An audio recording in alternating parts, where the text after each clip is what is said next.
Chong, kamusta? Yun, okay lang naman. Okay lang, Irvin.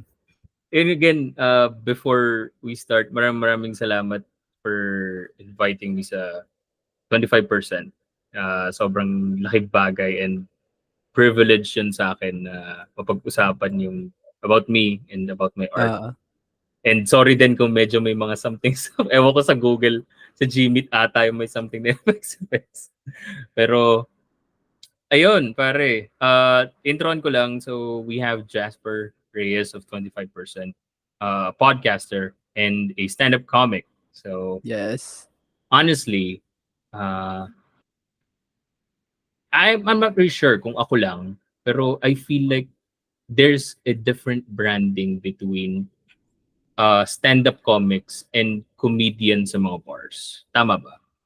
Oo, kasi yun nga, may yung ibang mga tao minsan akala nila 'pag nalamang stand-up comedian kami yung nakakanta, gano'n. Kami yung nagpe-perform sa mga zirko, sa clowns, which is hindi. So, lagi namin binibigay na example, siyempre di na tayo lalayo, kilala niyo ba si Jokoy? Yun, gano'ng type of comedy yung ginagawa namin. Mm. So, Ano naman may yung ano niya? pagkakaiba talaga, may pagkakaiba. Ano naman yung difference niya? Kasi ito sa akin here's my opinion and here's how I observe it.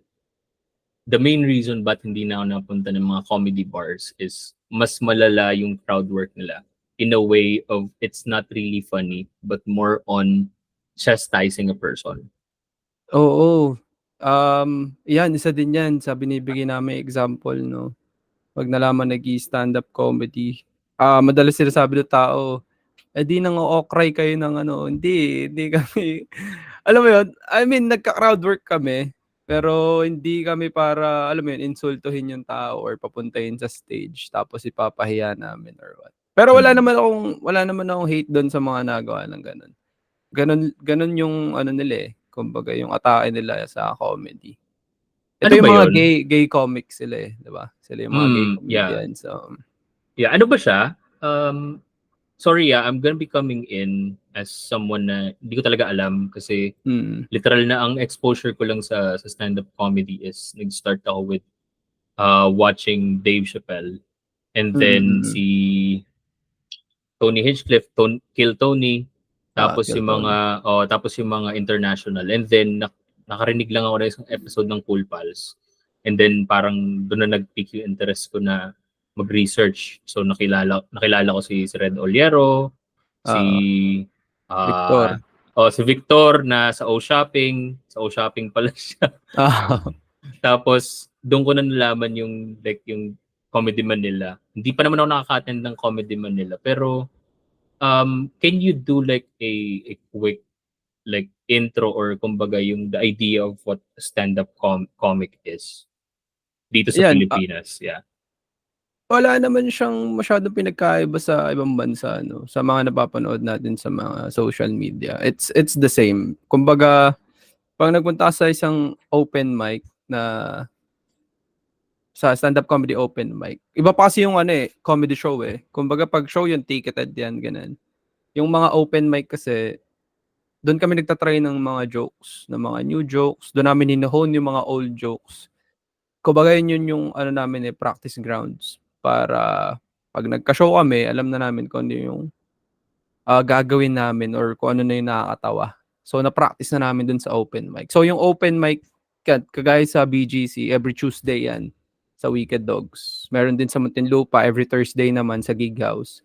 At meron din kami sa Paranaque every Wednesday, 'di ba? Hindi niyo napansin, simpleng plug 'yun, kaya manood kayo kung gusto niyo. Pero hindi 'yun, yung open mic, so pupunta ka lang naman dun, gusto mo mag-chill, galing trabaho gano'n, may host na diyan, tapos iba't ibang comedians yung mga nandiyan. Minsan may mga open mic talaga na masusuwerte yung mga nanonood kasi napunta minsan sila Red, sila Mm. Victor. So, parang nakalibre silang panood talaga ng mga comedians na headliner from Comedy Manila, 'yan sila James Cool Pals. 'Pag show naman, siyempre iba na 'yun, ticketed na 'yun. So, yung mga material na ginagamit na nila talagang yung pangmalakasan na. Kumbaga, sure na silang ito yung nakakatawa. Kasi ticketed na yun eh. Hmm. Kumbaga, mas ano na siya, hindi naman pangit yung open mic, but again, practice nga siya. Pero yung sa show kasi, syempre, nag-boost kami ng effort dun kasi nagbayad yung manonood eh. So may host pa din siya, pero kokonti na yung mga featured comedians. Tapos, halimbawa, headliner, may isang headliner, minsan dalawang headliner. So, ganun ang stand-up comedy. Para lang din naman yung siyang nasa US. Yung mga napapanood natin sa Netflix yon, parang ganun lang din siya. So, ang pinakaiba lang sa Netflix, hindi na pinapalabas yung mga featured comedians eh. Kumbaga, halimbawa, tulad kay Jokoy.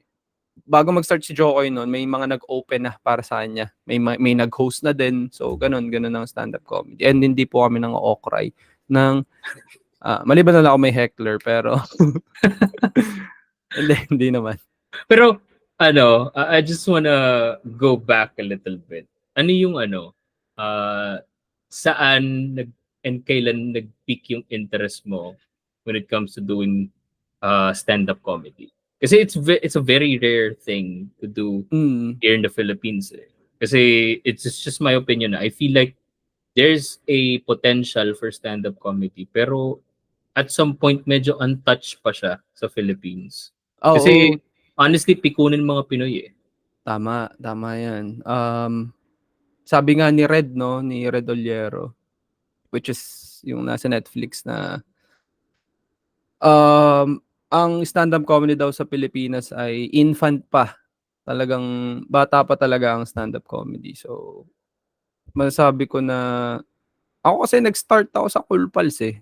Kumbaga nakinig lang ako tapos though may mga kilala na akong mga international na yan, comedians nga yan, sila Dave Chappelle, yan, yung Kill Tony, sila Bill Burr, yung mga napapanood ko na yan. Pero nagka-interest kasi ako nun sa Cool Pals nung may mga open mic na. Ang una kong open mic naalala ko online pa eh. So, Zoom lang. Paano yun? So, Like, Zoom? Ang hirap nun. kung gusto mo this Friday kung free ka, pwede ka manood, sesend ng link. Sige. Mahirap siya in a way kasi alam mo hindi mo ma-measure yung joke mo kung nakakatawa talaga siya o hindi kasi kadalasan ang nanonood sa Zoom mga naka-mute, ganun. So, makikita mo virtual na tawa lang, ganun. Which is may ginawa yung mga comedians during pandemic, no? At feeling ko, doon talaga nagkaroon ng hype yung stand-up comedy nung pandemic. Kasi, ang alam ko yung Cool Pals din, ganun eh. Kung hindi nga nagka-pandemic, baka, ewan ko, kung sikat na din sila. Sikat sila ngayon. Pero dahil sa pandemic, nag-boom din talaga yung stand-up comedy. At sinasabi din nila, nila GB, na during that time. So ako, doon ako sa Cool Pals ako nag-umpisa. Tapos, nag-try ako online hanggang sa sabi ko, sige, try ko nga sa live.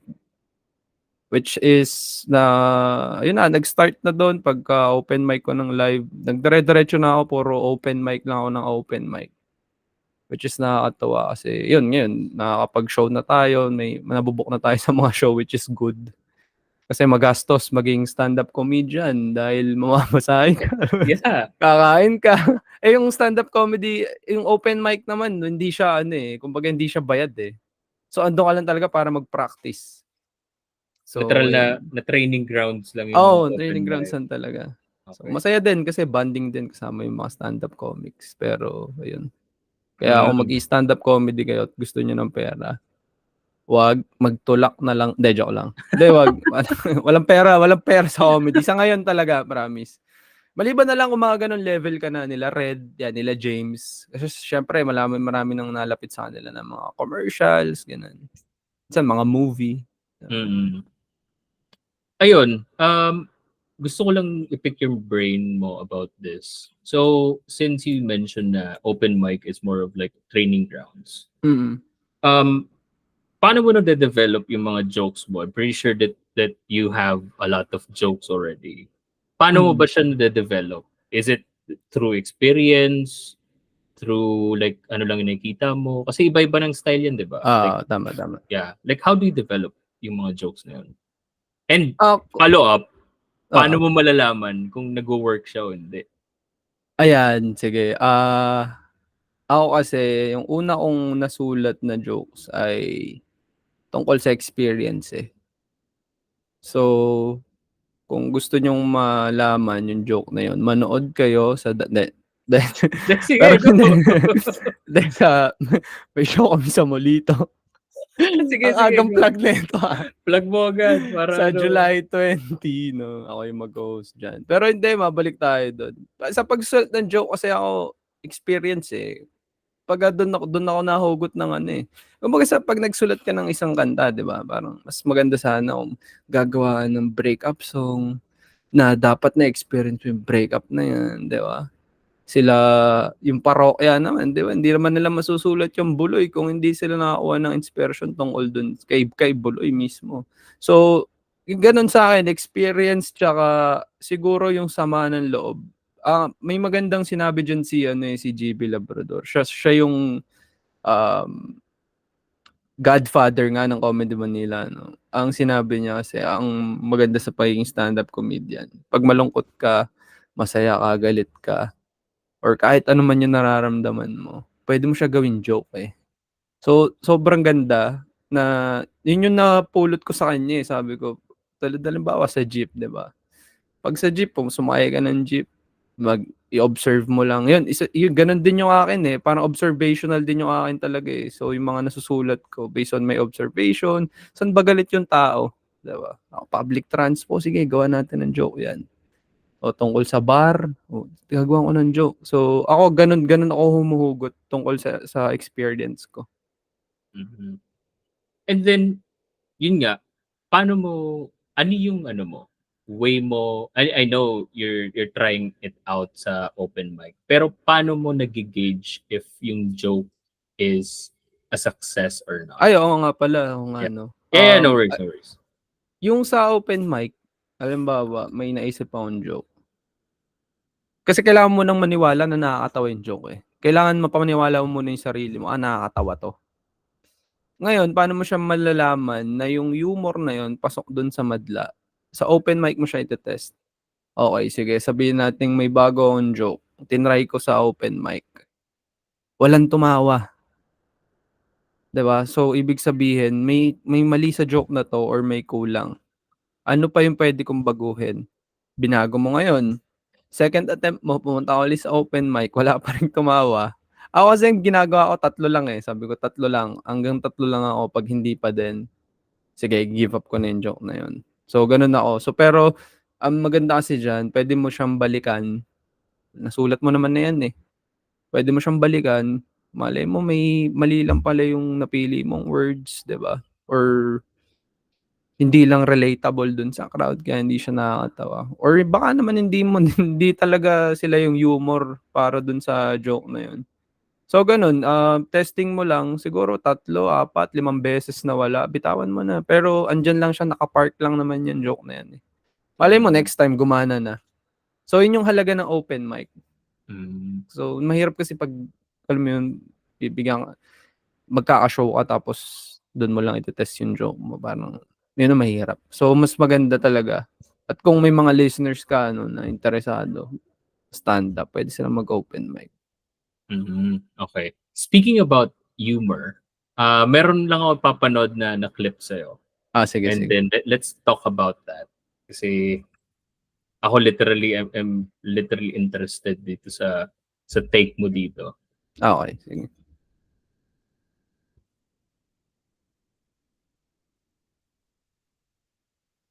Let me know kung naririnig mo,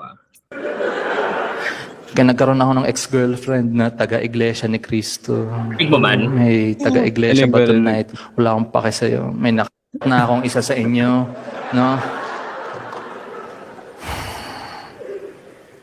Pero, may mga mas okay naman na religion siya. Pero, may aircon sila eh. Diba? First time na nakaapak ako doon sa kapilya nila, mangha-mangha talaga ako na daming aircon eh. Binilang ko pa 1, 2, 3, 4, 5. Ang lamig, no? Cool. Cool to. No?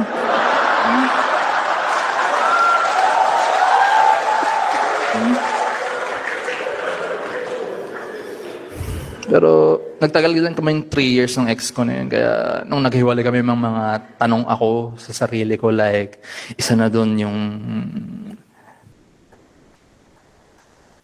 ano nang gagawin ko ngayon sa mga slack sa cabinet?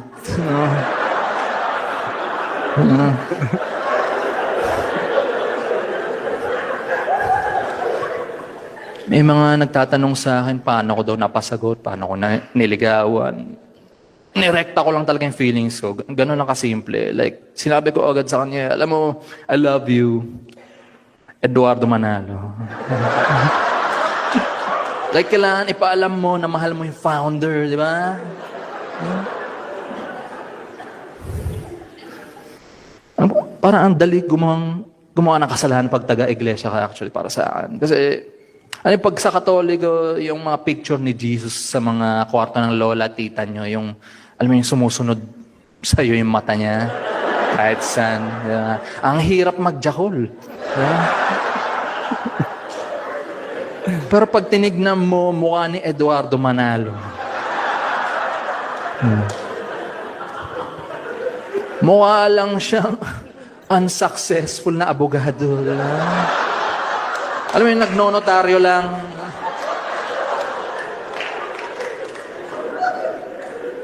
Tapos nag-away kami ng ex ko niya, sabi niya, at least totoo si Eduardo Manalo. Correct.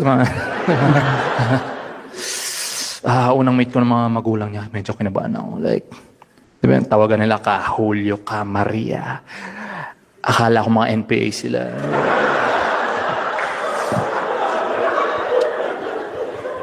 Pero shortcut lang siya for kapatid. Yung tawagan nila, di ba? Kapatid. Ganyan. Sa tagal namin, nadala ko sa pananalita ko yung kapatid. No? Like, yung pananalita, yung word na yan. One time, nadala ko sa kama. Habang nagsisex kami, papaungol ako na, shit, sarap mo kapatid. Mo kapatid. Diba? Can't spell incest without INC. Diba?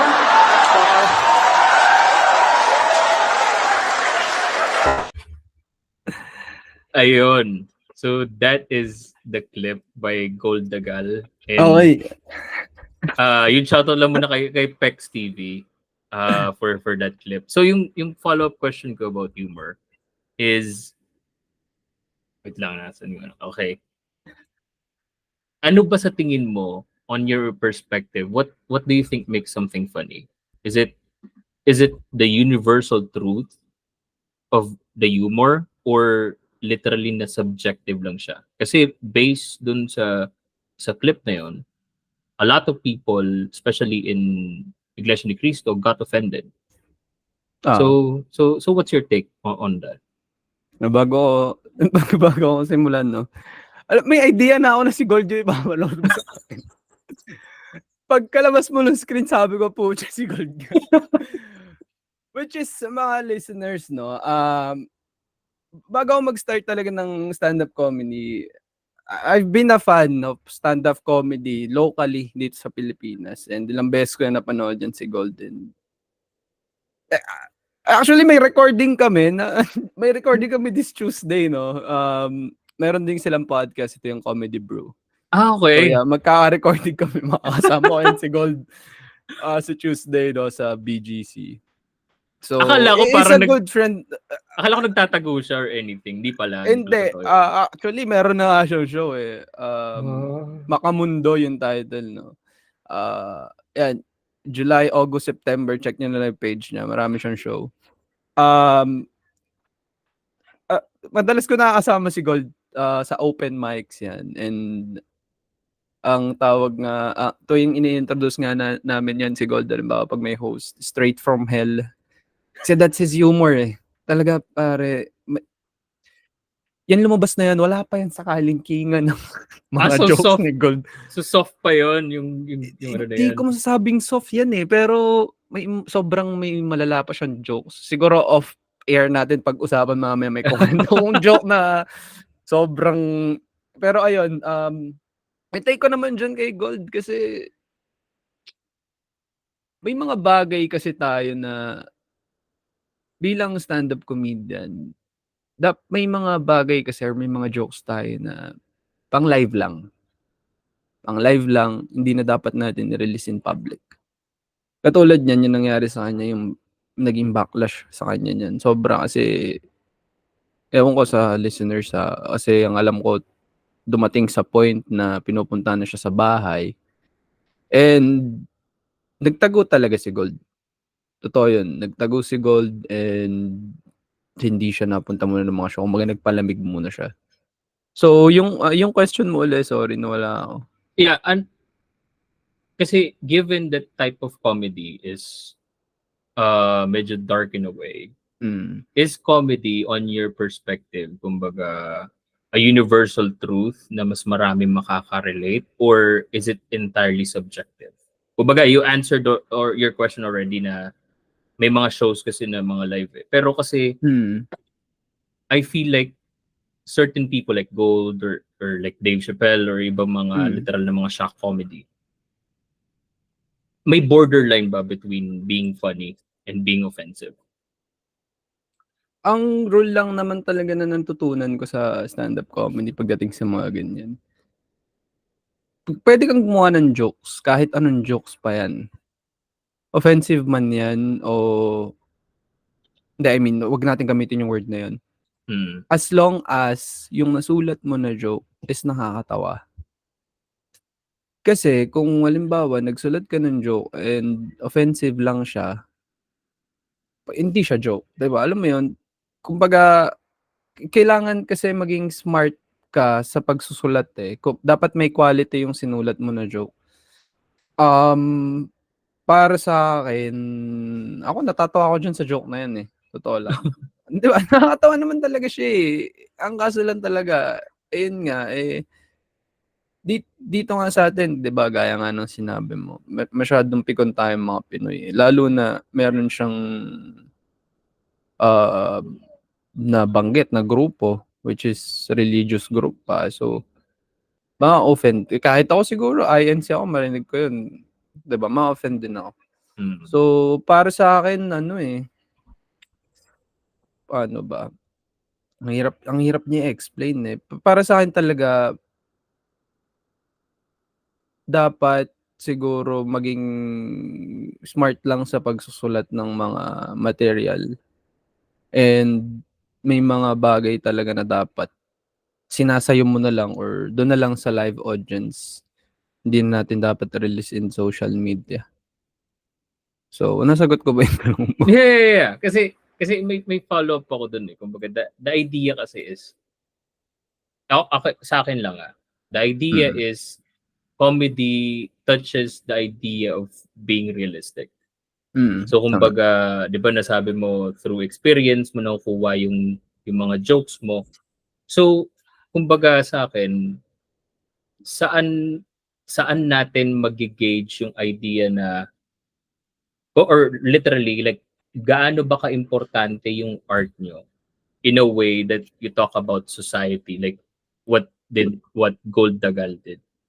Kasi I feel like it's an open question to the religion itself, and it's funny, pero paano ba natin kumbaga ano ba yung ways on how to become not really effective comedian kung talagang dark humor ka talaga, pero like paano mo matatouch yun in a way, kasi I cannot say na it's a fail eh. Kasi a lot of people loved it eh. And the other side, a lot of people hate it. Kumbaga, di ba? So kumbaga parang, yun nga, nasagot mo rin naman na parang you have to be very conscious about yung mga pag-uusapan mo. Pero is that like tinatanggal mo yung ability to remove freedom of speech because you're just being safe and not really talking about things na gusto mong pag-usapan? Oh, yun, dun pa rin talaga lalabas yung part na yun eh. No, Ervin. Kasi sa panahon kasi ngayon, example na nga natin yung Silver Toast nga, diba? Kailan pa sinulat nila Chito yan? Pero may no-offend pa din during ngayong era natin na to, diba? So, para sa akin talaga, wala namang sa stand-up comedy naman, kahit yung mga vets, yung mga veterans na, wala naman nagpipigil eh. Wala namang nagsasabi na wag yan, joke na yan. Ewan ko sa ibang group pero sa Comedy Manila, wala, hindi nila ginagatekeep yung comedian. Kung ano yung humor mo, kung sa tingin mong nakakatawa yan at tinatawanan naman ng tao, go lang.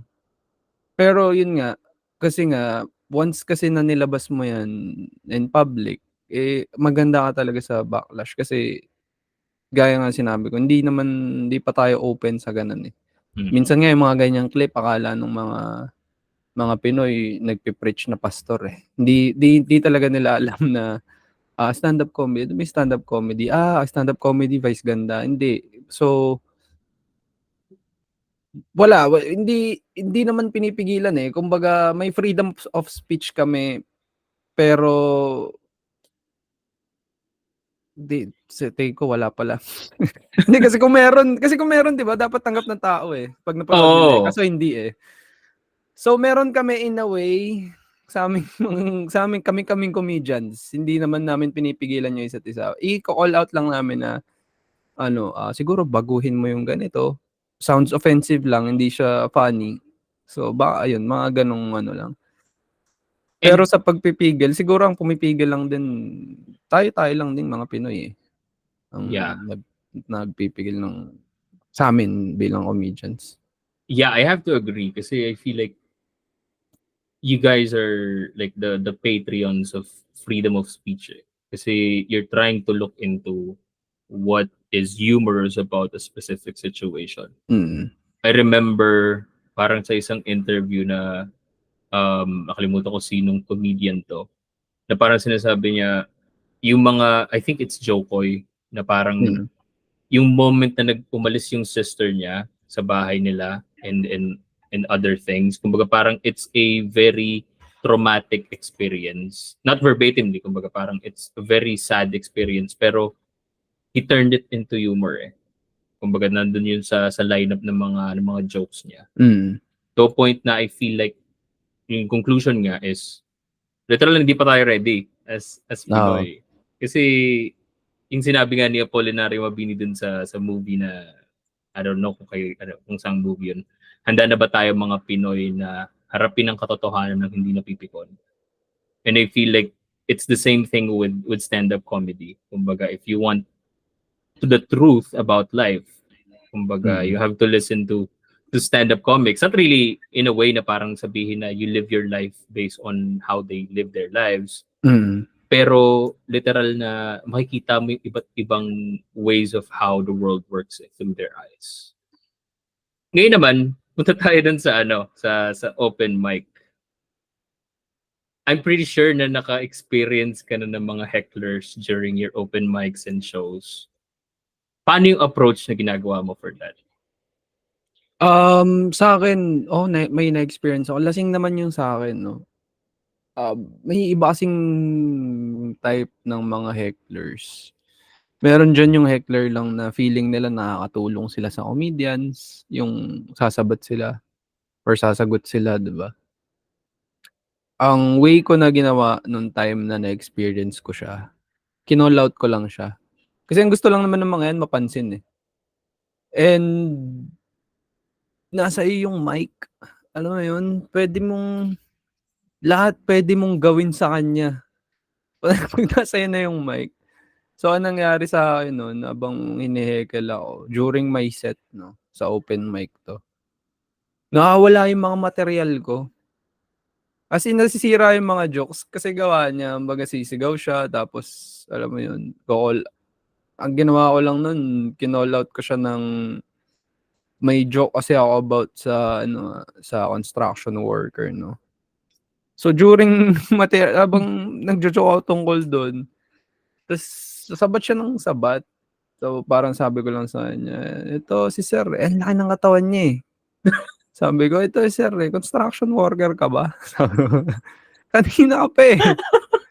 Tapos, natawa ako sa kanya kasi, alam mo yung umamba siya ng maghuhubad siya ng damit. So, sobrang mas nakakatawa siya. Kami, yung mga comedians, nagtawanan kami. Tapos yung mga kasama niya. Kasi, parang pinoint out ko lang na, kung ano yung obvious, di ba? Parang Hmm. sakto pa rin doon yung joke ko. So sabi ko, construction ko rin ba?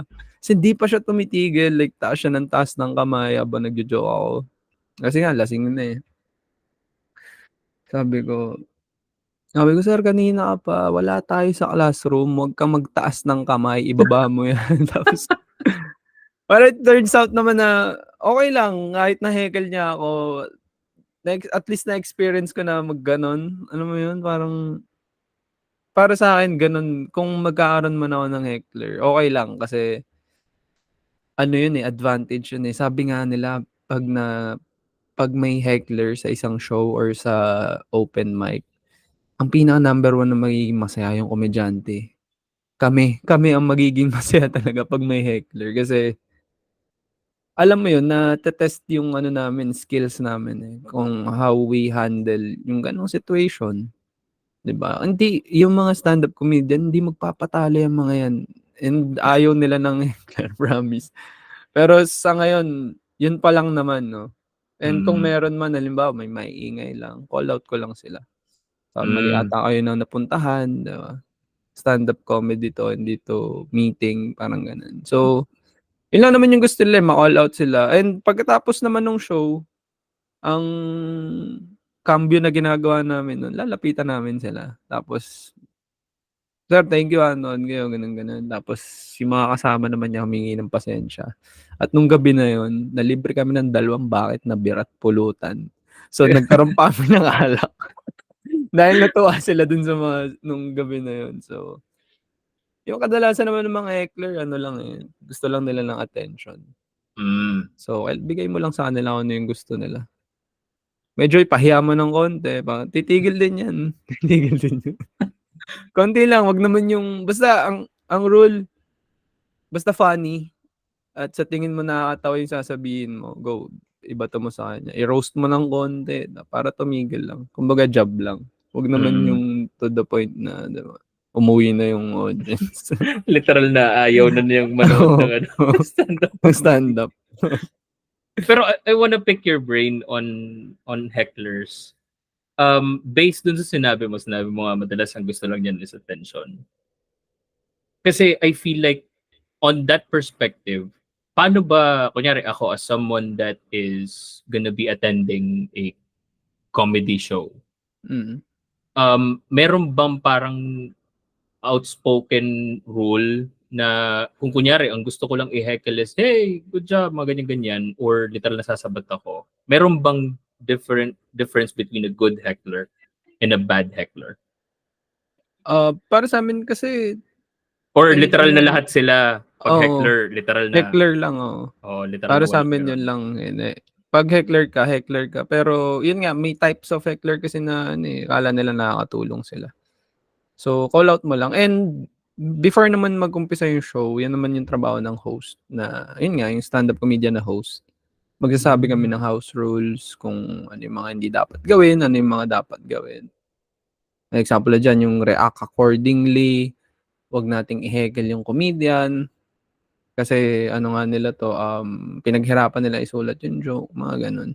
'Wag tayong sumabat 'pag hindi naman kinakausap. So, yun, makinig lang habang nanonood ng show. Yung mga gano'ng simpleng rules naman. And dini-discuss naman namin yun before mag-start yung show. So, and ang nakakatuwa ngayon kasi Ervin, yung kadalasan talaga na nanonood ng mga stand-up comedy is fan na talaga ng stand-up comedy. So, hindi talaga siya kung may mga first timer man, may kasama yan na nanonood na ng stand-up comedy. So, na-briefing na yan, nasabihan na. So, yun yung nakakatuwa dito sa scene sa atin ngayon. Kumbaga hindi na sila kumbaga beginners when it comes to going to a comedy show. Alam na nila yung kumbaga yung rules about it. Pero since we're talking about rules, sa inyo ba meron ba kayong parang outspoken rule as a stand-up comic aside from gauging yung joke nyo? Like from sa inyo, kayong mga stand-up comics, meron ba kayong parang outspoken rule? Like for example, sa pagbabanda, like let's say you're in an indie production and kinover na namin let's say yung kanta ni Mayonnaise na Jopay. Kumbaga, yung mga susunod na banda, huwag nyo na i-cover yung Jopay. Meron bang same kayo na gano'n? Na parang outspoken rule? Oo, meron. Ang pinaka number one is wag mong kukunin yung joke ng isang komedyante. So, kung may ninakaw ka na joke, talagang iko-call out ka ng mga comedians. Kasi, yun nga, tulad ng sinabi ko kanina, pinaghirapan ni Sulat yan eh. Kumbaga, inisip niya yan, di ba? Pinaglaanan niya lang oras yan. Tapos ginamit niya na yun sa mga open mics, tapos kukunin mo lang. Medyo yun talaga, number one rule yun as a stand-up comedian is wag kang kukuha ng material ng same goes din yan na halimbawa may mga comedian from sa international tapos translate mo lang, i-call out ka din kasi may mga times naman na nangyayari, nagkaparehas lang kayo, hindi mo naman intentionally na kunin yung jokes. Yun nga yun, yung parallel lang talagang parang sounds ano yan ginamit na ni same punchline, same premise.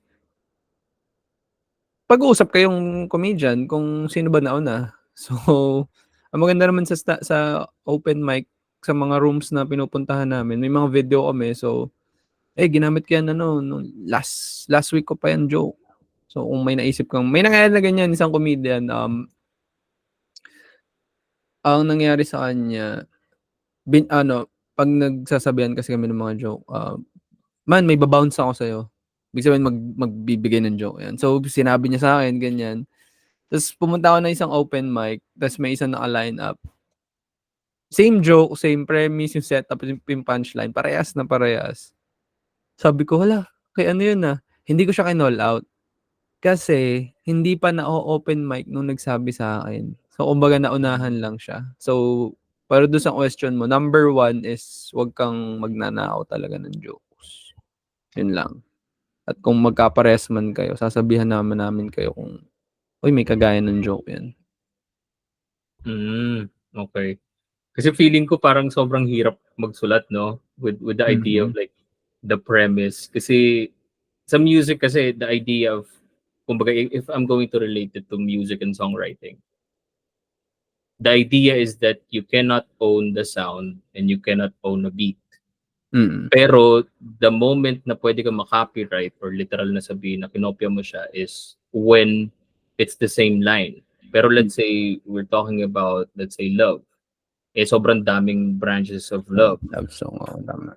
Kumbaga, if magkapareho man sila ng style or kumbaga yung tono in a way, tapos nabago naman siya sa chorus or sa kung saan, still deemable. Kumbaga, kaya pa rin siyang ipaglaban na, this is my song. Kasi literal na, kumbaga parang pwede naman pala, medyo katunog lang naman siya pero hindi. It's a different thing. So, medyo mag-serious lang ako ng question. Go lang. May tatanong pala ako dyan. So, pag ganyan sa music, na talagang kina-call out nyo din talaga?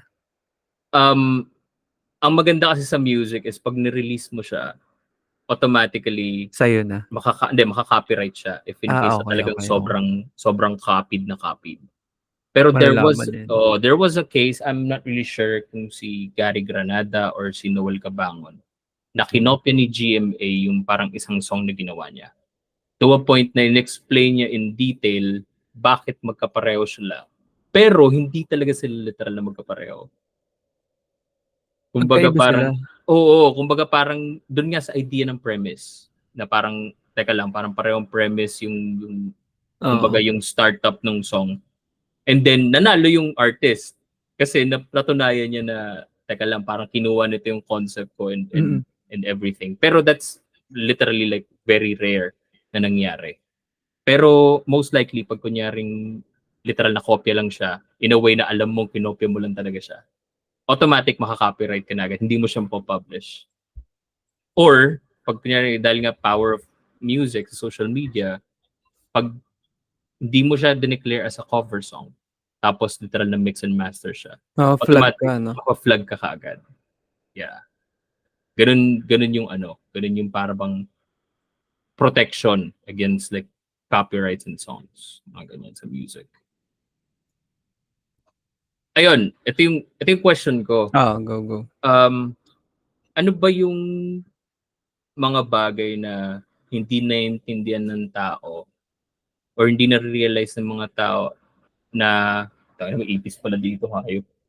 Paano hindi naiintindihan ng mga tao na gaano ba kahirap maging isang stand-up comic. Kasi madalas Oo. nabe-brand lang Mm. nila as palagi lang feeling ko palagi masaya lang to eh. Parang Oo. Mahirap siya in a way, kagaya nga ng sinabi ko, no? Wala kasing, hindi siya katulad ng halimbawa ng banda, ganun, na pag may gig kayo is bayad, ganun. So sa amin, talagang ginagapang talaga namin na kailangan maging kasi sobrang dami ng stand-up comedian ngayon, dami ng aspiring comedians, no? So mahirap siya in a way kasi ang dami, ang haba ng pila na pipilahan mo para ma-book ka sa mga shows eh. So, kailangan mong papatunayan yung sarili mo na nakakatawa ka. At the same time, masipag ka mag-open mic. Kasi isa yun sa mga i-gauge ng mga producers ng mga show kung ano ba kasipag to.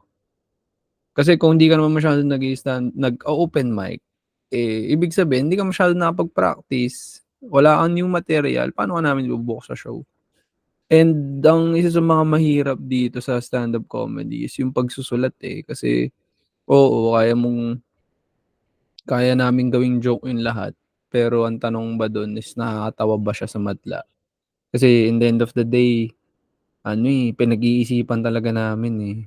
Inuupuan namin siya eh. Kasi ang ang mahirap kasi sa pakiramdam yung bumomba ka sa isang show eh, or sa isang open mic. Yung bomba yung pag hindi ka tinawanan, nag-bump ka, hindi tinawanan yung mga jokes mo. So, yun yung mga part na mahirap sa amin. Is, para sa akin sa akin lang, nahihirapan ako magsulat ngayon, lalo ng mga jokes. Kasi ako meron akong masabi ko na 5 minutes, may 5 minutes material ako.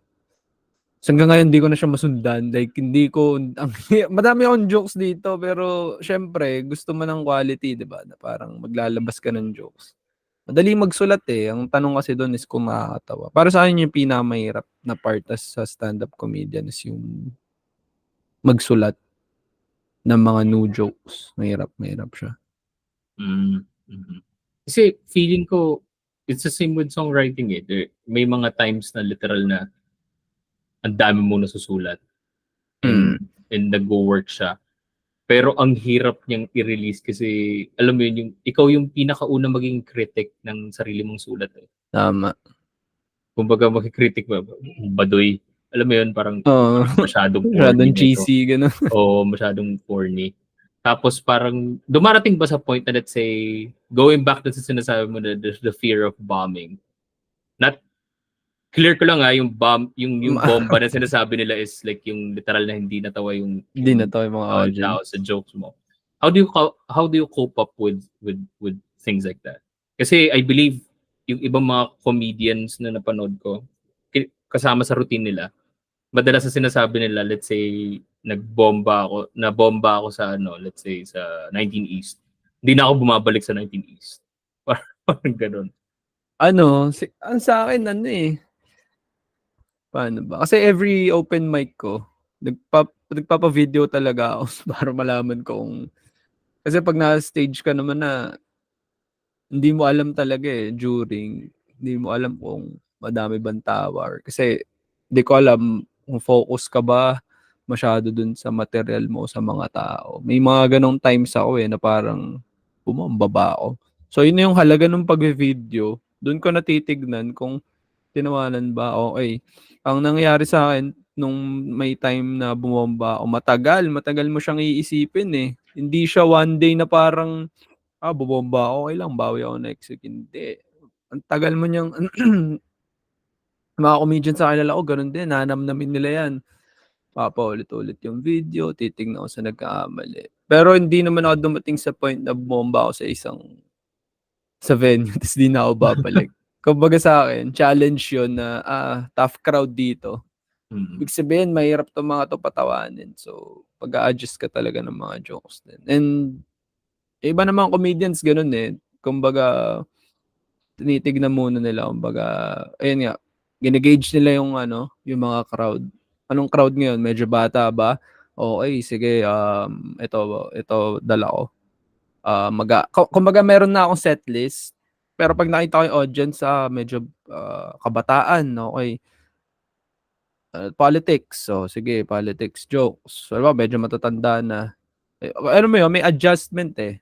May iwasan mo yung pagbomba, pero not guarantee na, hindi siya guarantee na, ano eh, na magkikill ka nung gabi na yan or bobomba ka. Hindi eh. May mga times kasi na akala mo, ang ganda na ng ano mo eh, ng mga jokes mo, tapos dito sa crowd na to hindi pala gagana. Kung paano ako nagko-cope up, wala. Pinapanood ko lang paano ako mag-a-adjust dun sa mga jokes at kung anong klaseng crowd meron. Para kung sakali mo ma-experience ko yung ganung crowd, di adjust lang. Mm. Okay. So, tanong ko lang kasi at the same time you have a podcast which is 25%. Ano yung naging reason why you started doing podcast as well? Nauna kasi yung podcast bago ako mag-stand up. So, Okay. nauna yung podcast ko bago ako nag-stand up. Ang reason naman nito kasi gusto ko lang talaga magkwento. Madaldal kasi ako eh. So, pag may mga nakakasama o gusto ko may kakwentuhan, ganun. Sabi ko, try ko nga mag-podcast. Simula pa nung una, talagang full support ako sa mga local podcasters sa Pilipinas eh. Yan, yung Machong Chismisan, Kislot Chronicles, shoutout ko na. Yan, Cool Pals. Madami yan sila eh. Hanggang sa listener lang ako dati. Hanggang sa naging ko na sila, mga kaibigan na. Tapos yun na, sabi ko, nag-decide na ako na sige nga, try ako. Hindi naman, tapos may co-host talaga ako originally. Kung makikita mo dun sa logo. Oh, meron nga. Busy lang talaga siya at hindi ko pa siya nakakasama uli. Ayun, tapos nag-decide ako, inausap ko siya. Sabi ko, kailangan ko ng co-host. Kasi ayoko nga ng podcast na solo lang.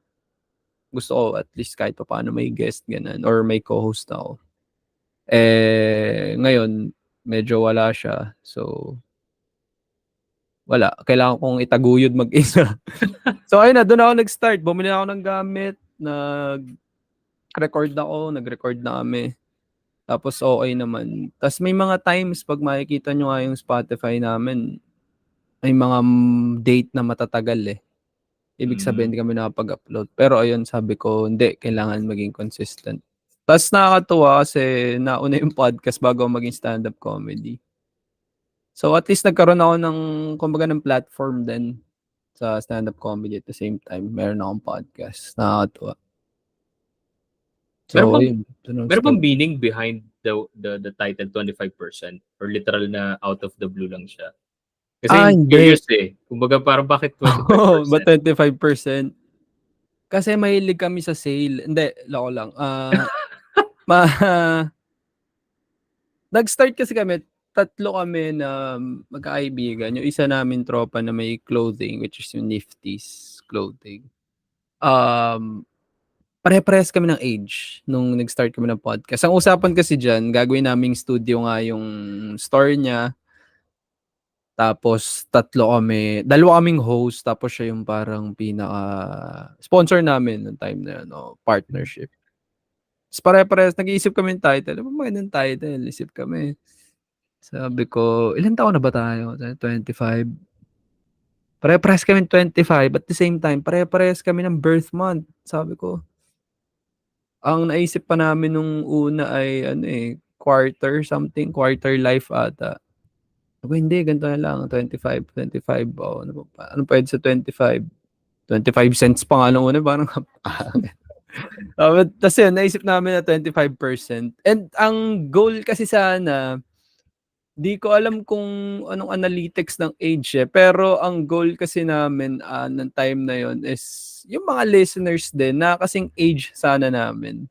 Pero ang alam ko yung analytics namin nasa around ganun nga, mga 25 to 30 plus yung mga nakikinig eh. So doon lang start yon sa age lang naming 3. Okay. Pero babaguhin ko na siya, Ervin, since wala na yung partner ko, 25% with Jasper Reyes. Delo ko lang baka mag-anak na. Babalik naman yan, nantayin nyo lang. Babalik na. Nagpapahinga lang. Tapos bakit ka doon? May pangalan mo na. Parang ano lang yan, Owa and the Band. Di ba? Oo, kasi madalas, yun na yung si Owa, palagi na lang sa kanya nagpapapicture eh. Sabi ko, wala namang, wala namang problema sa akin kasi mas, sabi ko kasi, di ba, I'm more into the background. Pero Oo. minsan, parang gusto mo naman na maramdaman na, teka lang, papapicture din sa akin. Kaya sinasama ko, Tama, "Uy, tama. tara sama tayo, picture daw." Wag ganun. Tapos minsan feeling ko minsan si Owa nahihiya na, "Uy, tara picture na tayo," ganyan-ganyan. Siya Ay, na tawa. nagsasabi, oo. Oo. Tapos biglang mamaya may solo picture sa kanya. Para, "Oh, sige Ah. solo-solo naman." Sabi ko, "Tangina talaga 'tong midget na 'to, eh." Cute kasi siya, 'di ba? Oo, medyo medyo Kaya medyo medyo ano, eh, tiny size, eh. Alam mo yun, pwede mo dalhin kahit saan. Gadget na naman yung si Owa dito. shoutout, shoutout sa'yo. Pinahit niyo ako sa dalawang show niyo, ah. Oo nga 'no. Pero, balik lang tayo dun sa premise before I go to my last question. Mm. Um, the idea of being a comedian, stand-up comic in yung sa comedy bars. Do you think na yung roasting is always subjective dun sa tao? Or literal na if kailangan meron kang idea na pag pumasok ka sa isang comedy bar or even sa isang open mic or even show, there's Mm. a possibility na pwede kang ma-roast.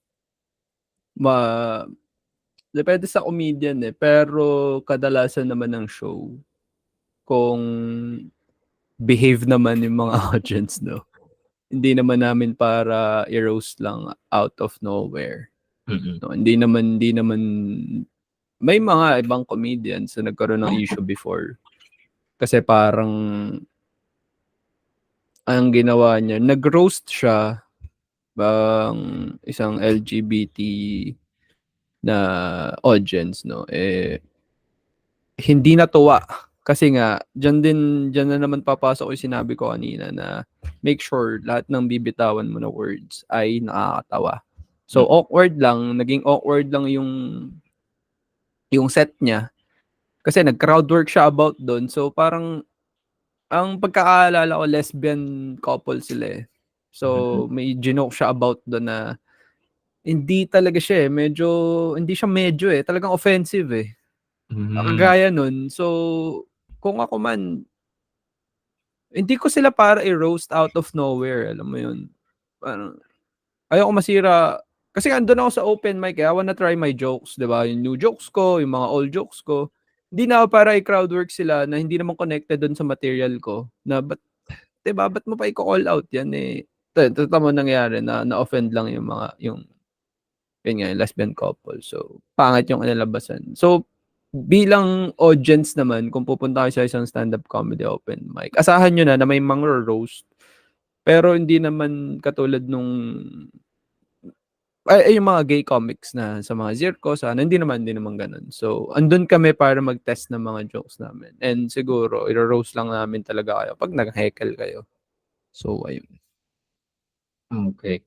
So at least meron na tayong understanding kasi I feel like maraming tao that will be interested with this episode kasi kumbaga I believe na yung laughter is a form of ano, eh, kumbaga relaxation for everyone, eh. Mm. And I feel like marami ring tao na hindi naman na trauma, medyo ano naman yun, kumbaga parang umiiwas na sa mga comedy Oo, bar. Kasi nga, yun yung kinalakihan natin, eh, di ba? oo.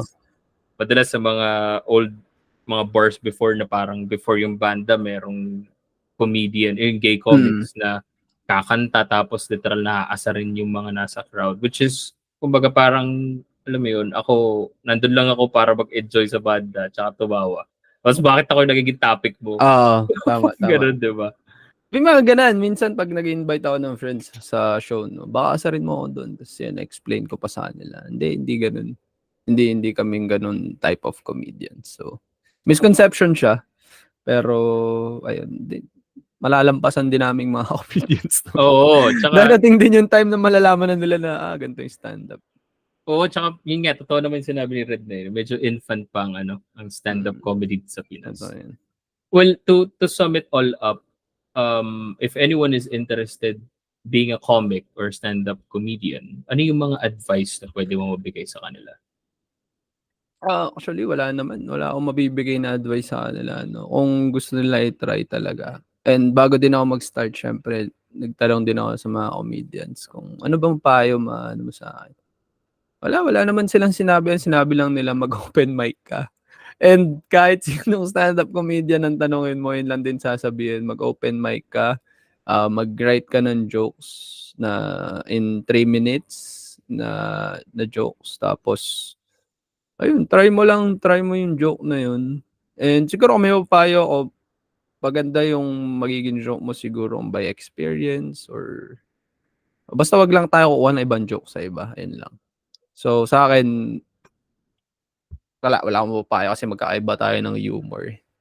So Mm. baka mamaya yung ipayo ko 'di ba, hindi naman pala effective para sa'yo. So kasi magkaiba tayo ng humor.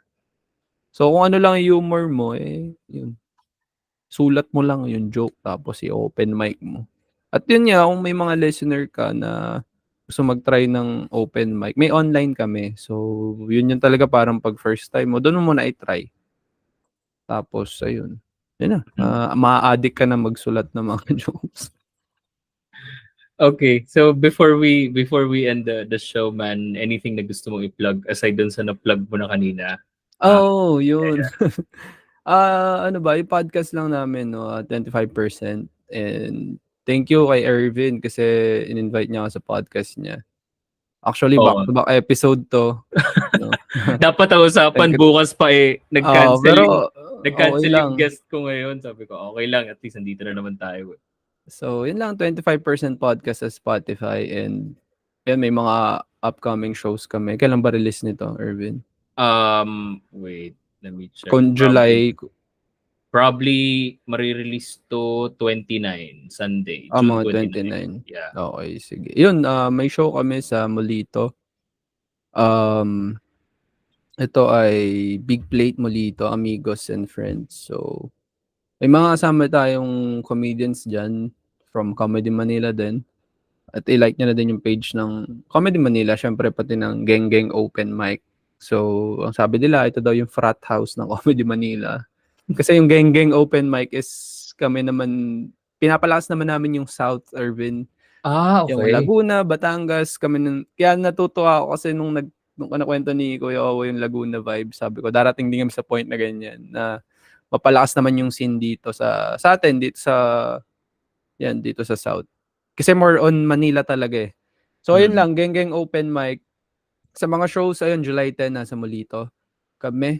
July 10, sorry, hindi pala July 10. July 10 on July 10. Ang Molito namin ay July 20 ba? July 20, no? Mag-release kami ng poster by this week siguro. Tapos, ayun, may Batangas din kami by July 27. Yan. Sa July 20 ako yung mag-host. And August, I'll be having a guest spot. Siyempre, the one and only si Rock and Roll to the World na si Ryan Rems by August sa Gigas Muntinlupa. Hindi pa namin alam kung kailan yung date pero stay tuned lang kayo sa Comedy Manila. Wala na siguro kayo pa-plug. Yun lang. Yun. Mag-rate kayo dito kay Ervin. Yeah, and then Spotify niya. rate nyo rin si to 25%. Literal Yan. na around 40 episodes na sila and literal na marami siyang mga guests. So if you're into humor podcast and then mga kung ano-ano mga conversations na pwede nilang gawin doon, yan, check nyo, 25%. Follow nyo sa Spotify. Yeah. And In then short, Facebook. walang kwentang episodes. De, joke lang. And kung, kasi nung last time, meron silang yung napakinggan ko yung Mimology. Pinamimology podcast. Oo. Kumbaga parang, yung pasok agad si kay Bugoy na Koy. Tapos literal na nagkakwentuhan lang, which is, ako kasi minsan nakakakuha ko ng comfort sa mga ganun eh. Kumbaga parang literal na, alam mo yun, you're literal na nakikinig ka lang. Parang part ka ng podcast kasi may mga kanya-kanyang opinion, tapos literal na pagkakwentuhan nyo lang. Tapos pakinggan mo lang sila. Kumbaga minsan, during work, alam mo yun, pag medyo nasa-stress out ako, yun yung mga madalas na pinapakinggan ko. Parang part ka nung kwentuhan. Oh, yeah. Well, yun lang naman man. Again, maraming salamat for being on the Thank you. show. I really Mm. appreciate it. And wag ka manawa kasi probably in the next coming months, i-guest ulit kita. Go Probably, lang. Go lang. if in case may bagong issue about comedy, para pag-usapan. Oo, sige. Gusto mo ako yung gumawa ng issue para ano yun. Hindi, si Owa na lang gawin natin yung issue. Okay na yun. Pero yun lang man. Maraming salamat. Thank you, man.